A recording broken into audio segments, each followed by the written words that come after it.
नमस्कार मित्रांनो, तूही रे माझा मितवा या मालिकेच्या पुढच्या भागामध्ये आता ईश्वरी अर्णवला सांगत असते की देवी आणि अर्जुना ह्या एक दोन वेगवेगळ्या गोष्टी आहेत आणि हे सर्व प्रेमात पडल्यानंतरच कळतं। त्यावर आता अर्णव ईश्वरीला विचारतो, तुला इतकं सगळं कसं माहिती आहे प्रेमाबद्दल?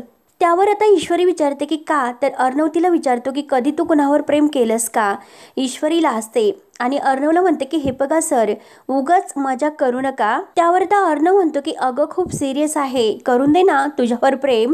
तेव्हा आता ईश्वरी लाजते आणि अर्णवकडे पाहत असते। त्यानंतर आता ईश्वरी नम्रताला फोन करून हे सर्व विचारते।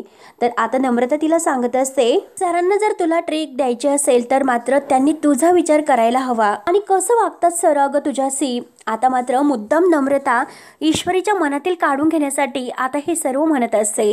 आता ईश्वरीला राग येतो। ईश्वरी लगेच आता नम्रताला म्हणते, ताई चुकीचं वगैरे काही नाही। तर नम्रता विचारते की मग ते तू त्यांच्याबरोबर जाणार आहेस का? तेव्हा ईश्वरी डायरेक्ट हो असं म्हणते। आता अर्णवने आणि आकाशने आणि नम्रताला मात्र ईश्वरीकडून काढून घेण्यासाठी हे सर्व नाटक केलेलं असतं। तर त्यानंतर मात्र आता लावण्या आणि राकेश या दोघांना माहिती होतं या प्लॅनबद्दल। आता राकेश म्हणतो की बघ आता अर्णवच्या मात्र ह्या ट्रिपचा कसा मी अगदी पचका करतो। आता मात्र ही ट्रिप आहे ना ती आयुष्यभर त्यांच्या लक्षात राहील। आता हे ऐकून लावण्य अगदी खुश होते।